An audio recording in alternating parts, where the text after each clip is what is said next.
Bismillahirrahmanirrahim. Assalamualaikum warahmatullahi wabarakatuh. Subhanallazi asra bi'abdihi laylan minal masjidil haram ilal masjidil aqsa. Allahumma salli ala sayyidina Muhammad amma ba'd. Yang saya hormati, yang saya muliakan, yang sama-sama kita banggakan, Bapak Kapolres Maros dalam hal ini diwakili oleh Bapak Wakapolres Maros. Kita doakan Bapak Kapolres beserta seluruh anggota, baik yang hadir di Masjid Agung Ar-Rahman Kabupaten Maros serta yang tidak sempat hadir. Semoga insya Allah diberikan oleh Allah kesehatan, diberikan oleh Allah senantiasa hidayah. Akhirnya kita akan sama-sama menunaikan tugas sebagai hamba Allah, bukan hanya sibuk di dunia tetapi menyiapkan bekal menuju akhirat insya Allah. Mohon maaf Ustaz Ansar tidak menyebut satu persatu. Kita akan masuk pada inti pengajian kita ataukah peringatan Isra Mi'raj. Poin pertama yang ingin diambil sebagai hikmah dalam peringatan Isra Mi'raj kali ini adalah yakinilah bahwa kalau Allah yang punya kemauan, yakinilah kalau Allah yang punya kehendak, tidak ada yang mustahil di dunia ini. Dulu pada saat Nabi melaksanakan Isra Mi'raj, tidak ada orang yang percaya pada saat itu kecuali orang tertentu. Ada orang yang berkata, Muhammad, engkau bermimpi Muhammad. Ada yang berkata, Muhammad, engkau berbohong Muhammad. Tapi bagi orang-orang tertentu dengan keyakinan kepada Allah, dengan kuasa Allah, mereka yakin bahwa tidak ada yang mustahil. Di dunia ini Pak Komandan, banyak peristiwa yang tidak masuk akal tapi bisa terjadi karena izin Allah. Di antaranya peristiwa yang terjadi kepada Nabi Ibrahim alaihi salam. Dikisahkan di dalam Al-Quran, Nabi Ibrahim alaihi salam suatu waktu dibakar oleh Raja Namrus. Karena saking marahnya Nabi Namrus, maka Nabi Ibrahim dibakar. Begitu api sudah menyala seperti gunung yang sangat besar, Raja Namrus berkata, wahai pasukanku, lemparlah Ibrahim ke api yang sudah menyala itu. Secara akal Nabi Ibrahim sudah terbakar. Secara akal Nabi Ibrahim sudah tidak ada lagi. Tapi apa yang terjadi kuasa Allah? Allah berfirman, Qul ya naru kuni bardan wa salam ala Ibrahim. Wahai api, jangan engkau panas, dinginlah dan jangan engkau menyentuh sedikit pun hambaku Ibrahim. Api sudah berhenti menyala. Dan apa yang terjadi? Ibrahim keluar dari tempat di mana ia tadi dibakar. Dan Ibrahim tersenyum dan berkata kepada Raja Namrus, hei Raja Namrus, apa yang engkau inginkan membakar diriku, itu tidak bisa terjadi karena kuasa Allah. Maka ini doanya tadi Pak Komandan, ibu-ibu, bisa juga diamalkan di rumah. Dites supaya tidak nabakar ki api, tes sebentar di rumah. Bagaimana caranya dites? Baca itu baik-baik doa, baru tanya suami, tak, suamiku, saya akan bakar sampah, kalau sudah menyalami, coba lempar ke api itu. Saya tidak akan terbakar, karena aku tahu doanya Nabi Ibrahim. Begitu sudah dibakar sampah, lempar, pertanyaannya, terbakar tidak kita ibu?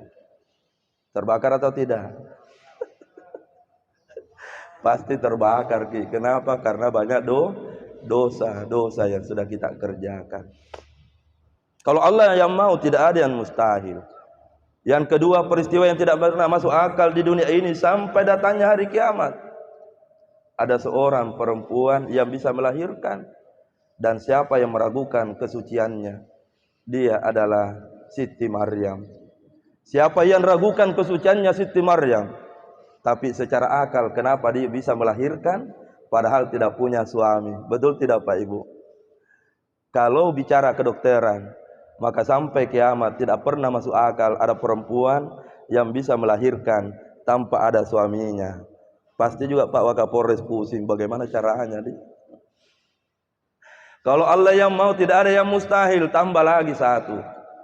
Kalau Allah yang mau, pada saat peristiwa Nabi Musa alaihissalam, Nabi Musa dikejar oleh Fir'aun, begitu posisi terdesak di depan Lautan Merah mau mundur, Fir'aun sudah siap membunuh bersama dengan ribuan patusan.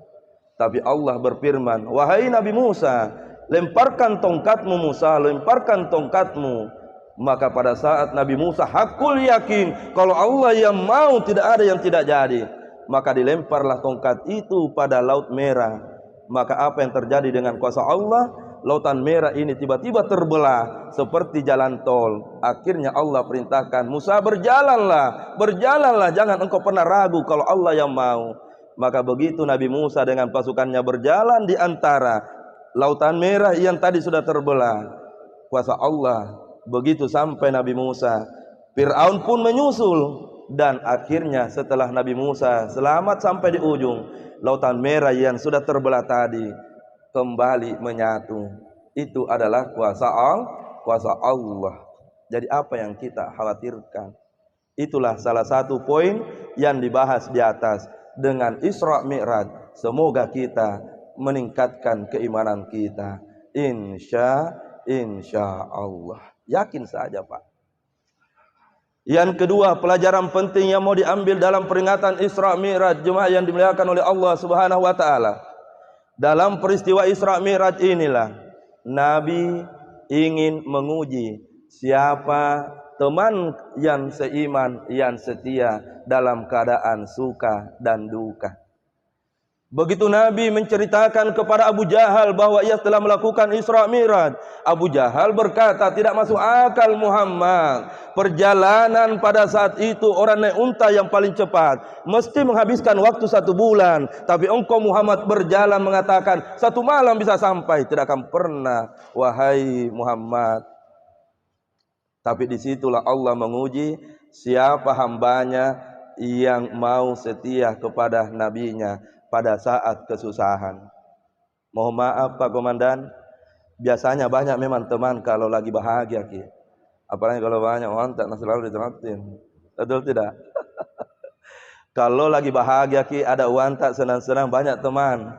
Tapi kalau lagi susah Ki, pertanyaannya banyak juga teman tak Pak. Biasa teman kalau susah Ki tidak ada itu. Apalagi kalau ada masalah tak biasa hilang persatu-satu. Dipanggil, datang Ki dulu, dia bilang kita mau di situ, kita mau di situ. Maka Allah pun memberikan pelajaran kepada kita dalam dunia ini bahwa sebenarnya dalam hidup kita akan berhadapan. Ada orang yang memang mau berteman dengan kita pada saat kita ada apa-apanya, tapi pada saat kita tidak punya apa-apa, mereka meninggalkan kita. Pertanyaan jujur sebagai manusia, betul tidak? Itulah yang kita alami Pak. Mohon maaf. Allah berikan pelajaran kepada Nabi Muhammad. Siapa sebenarnya sahabat yang setia di kala dia berada dalam posisi ingin mengatakan bahwa yang saya lakukan ini benar. Abu Bakar berkata, apa yang diucapkan oleh Muhammad sahabatku itu adalah benar. Hakul yakin. Kalau dia yang bicara maka saya yakin. Tapi seandainya kita di zaman Nabi ditanya oleh Nabi, apakah engkau percaya dengan peristiwa Isra Mi'raj? Kira-kira apakah jawaban kita sama dengan Abu Bakar Pak? Mungkin ada yang berkata sama dengan Abu Jahal, mimpi juga Muhammad. Maka disitulah diberikan oleh Allah pelajaran kepada Nabi, teman setia, seakidah, dan teman yang hanya ada maunya baru dia mendekat. Dan umum terjadi dalam hidup ini. Alhamdulillah. 2 pelajaran penting. Pelajaran penting yang terakhir, yang ketiga yang kita ambil dari perjalanan Isra Mi'raj, sebagaimana yang kita tahu bersama bahwa dari peristiwa Isra Mi'raj inilah turun perintah salat melaksanakan 5 waktu. Yang saya garis bawahi itu adalah hadiah. Kenapa dikatakan hadiah pelaksanaan salat 5 waktu? Dijawab oleh Nabi dalam hadis riwayat Bukhari Muslim. Kata Nabi, sebagai spirit motivasi bagi kita semua adalah wahai sahabatku, jikalau ada sungai yang mengalir di depan rumahmu, lalu engkau mandi selama 5 kali sehari semalam, hal yabqa min darani syai'un, maka apakah ada kotoran yang tersisa kalau engkau mandi 5 kali sehari semalam? Maka berkatalah sahabat, la yabqa min darani syai'un, tidak ada lagi kotoran yang menempel di tubuh ya Nabi kalau kami mandi 5 kali sehari semalam.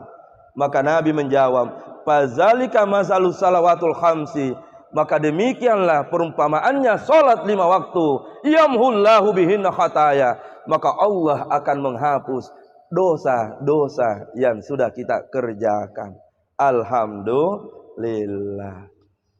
Inilah berkah dari Isra Mi'raj, yang ingin mendapatkan pelajaran dan ingin mendapatkan rahmat dalam hidup ini. Hidup tidak lama, hidup sangat singkat Bapak Ibu. Pangkat dan jabatan itu singkat, ada waktunya kita akan pensiun dari jabatan itu. Dunia ini singkat, ada waktunya kita akan tinggalkan semua ini. Apa yang dibawa menuju liang lahat, pangkat dan jabatan tidak dibawa. Dia hanya menjadi kenangan yang indah buat anak dan cucu. Tapi kita hanya sendiri di tempat itu. Maka jagalah salat kita, jagalah salat kita, jagalah salat kita. Karena itulah bekal yang terbaik yang akan kita bawa menghadap kepada Allah. Betul istri setia kepada suami, tapi setelah kita dikubur Pak, tidak ada seorang istri yang mau temani suami di atas kuburan. Betul Pak Kapolres? Pernah lihat Komandan? Pernah lihat ada istri mau temani suami di atas kuburan setelah dikubur? Pernah lihat tidak? Tidak pernah saya melihat ada peristiwa itu. Begitu pula sebaliknya ibu-ibu komandan di belakang. Tidak pernah saya melihat ada istri setelah dikubur, yang setelah dikubur suami masih tinggal di sekitar kuburannya. Yang ada suami tak pulang Bu, dan insya Allah 1 bulan setelah pulang akan terjadilah peristiwa biasa ya. Sebar lagi undangan, sebar lagi undangan. Masa lalu telah berlalu, istri pertama sudah berada di alam kubur, hidup masih panjang. Kita tidak pernah tahu apa yang akan terjadi. Jaga sholat, itulah manusia yang semakin baik. Jaga sholat, karena itu dia akan kita bawa. Karena sebenarnya sholat itu berdasarkan hadis tadi adalah oleh-oleh yang disampaikan oleh Allah kepada Nabi, oleh-oleh yang Allah berikan kepada Nabi, supaya kita senantiasa bersih dari dosa-dosa, insya Allah. Di ujung tausiah ini, Tabi ingin berkata kepada kita semua, di antara perintah Allah yang ada, salat, puasa, haji, zakat. Pertanyaannya, kalau puasa kita tidak bisa, ada jalan, ada namanya fidyah kalau memang sakit parah. Kalau haji tidak wajib bagi mereka yang miskin. Kalau zakat wajib yang punya uang, tidak wajib bagi yang miskin. Tapi bagaimana dengan salat Pak Komandan? Apakah orang kaya wajib salat, orang miskin tidak wajib salat? Sama atau beda? Sama. Salat, apakah orang sehat wajib salat, orang sakit tidak wajib salat? Sama kedudukannya. Kenapa orang sehat pun wajib, orang sakit pun wajib salat? Karena disitulah ada hikmah benang merah yang mau kita ambil, bahwa sebenarnya engkau lahir di dunia wahai manusia, kata Allah, tidak bawa dosa sedikit pun. Semoga engkau kembali menghadap kepadaku pun tidak bawa dosa sedikit pun. Maka kalau tidak bisa salat berdiri, duduklah. Tidak bisa salat duduk, maka baringlah. Tidak bisa kita salat dalam kondisi baring, maka bungkuslah dengan kain kafan. Rahmat Allah turun, kita sia-siakan rahmat itu. Maka mulai pengajian ini, mulai tausiah ini mengingatkan kembali bahwa melalui kegiatan peringatan Isra Mi'raj, jaga dengan baik keberkahan ini. Hidup singkat dan kita tidak akan pernah bawa apa-apa melainkan salat yang terbaik yang akan menjadi teman setia kita, insya Allah. Semoga ada berkah dan hikmah yang disampaikan ceramah kurang lebih 30 menit ini. Semoga ada hikmahnya dan kita semua semangat mewujudkan polisi yang insya Allah tertulis, Polri yang presisi. Dengan salat itu pasti terwujud. Karena orang yang rajin salat, maka selalu ingat kewajiban dengan Allah. Maka seorang polisi yang ingin menjadi baik, tentu ingat dengan motonya, presisi supaya senantiasa menjalankan tugas.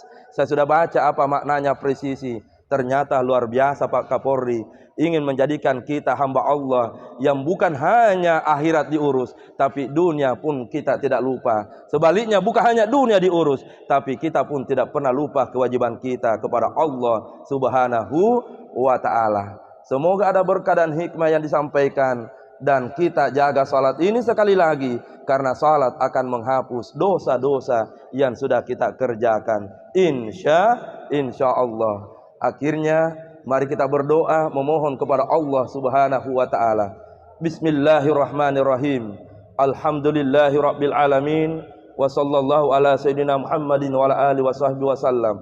Allahumma anta rabbi la ilaha illa anta subhanaka inni kuntu minaz zalimin. Allahumma iyyaka na'budu ya Allah ya Rahman.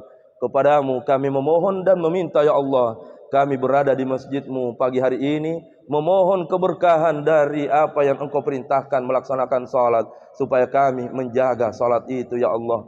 Kami tahu selama ini terlalu sibuk dengan urusan dunia kami ya Allah. Azan dikumandangkan, kami belum tinggalkan tempat duduk kami di kantor, padahal Engkau memanggil kami ya Allah. Kami tahu selama ini Engkau perintahkan untuk melaksanakan salat dengan baik, tapi kami sangat terburu ya Allah. Maka izinkan hamba-Mu ini menghadapi waktu sisa yang ada ini untuk memperbaiki salat ini. Semoga kami menjadi hamba-Mu yang Engkau rindukan untuk kembali kepada-Mu ya Allah. Pangkat dan jabatan ini sementara ya Allah, kami tahu bahwa menghadap kepada-Mu itu adalah tujuan yang terbaik ya Allah. Rabbana atina fid dunya hasanah wa fil akhirati hasanatan wa qina azabannar. Wa sallallahu ala sayyidina Muhammadin wa ala alihi washabbihi wasallam. Al-Fatihah. Ghairil maghdubi alaihim waladdallin. Amin.